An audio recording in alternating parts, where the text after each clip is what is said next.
20-letni Elvis Livadić, ki je 8. decembra lani pred lokalom T-Club Mariborčana Gregorja Mama z mečem katano zabodel do smrti, je obsojen na 17 let in 6 mesecev zaporne kazni. Skupno 12 let in 18 mesecev bodo za rešetkami preživeli tudi 4 Livadićevi prijatelji, ki so sodelovali pri fizičnem obračunavanju z žrtvijo in skrivanju dokazov.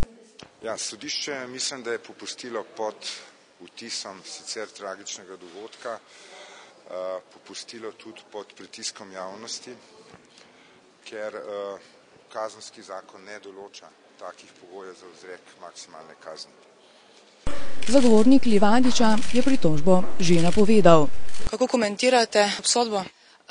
Glede na kvalifikacijo kaznivega dejanja, ki jo je sodišče kot tako sprejelo, smo zelo zadovoljni z izrekom sodbe in z višino kazni. Mislim, da je sodišče dejansko določilo maksimalno, koliko je lahko in da je upoštevalo vse okoliščine, ki so bile za upoštevati. Tako da glede tudi izvajanja vseh dokazov in vsega tega se strani sodnega senata, moram še enkrat povedati, kar sem povedala tudi na zadnji obravnavi, da se zahvaljujem sodnici Lukaševi, ker je res izvedla se in zdaj, da bi zadeve padale zaradi kakih dokazov, ki naj ne bi bili izvedeni, ne verjamem.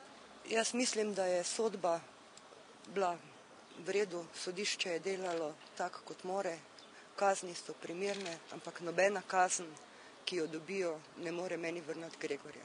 Nobena kazen ne more povrniti življenje, ki so ga oni vzeli in vsega tega, kar so s tem povzročili.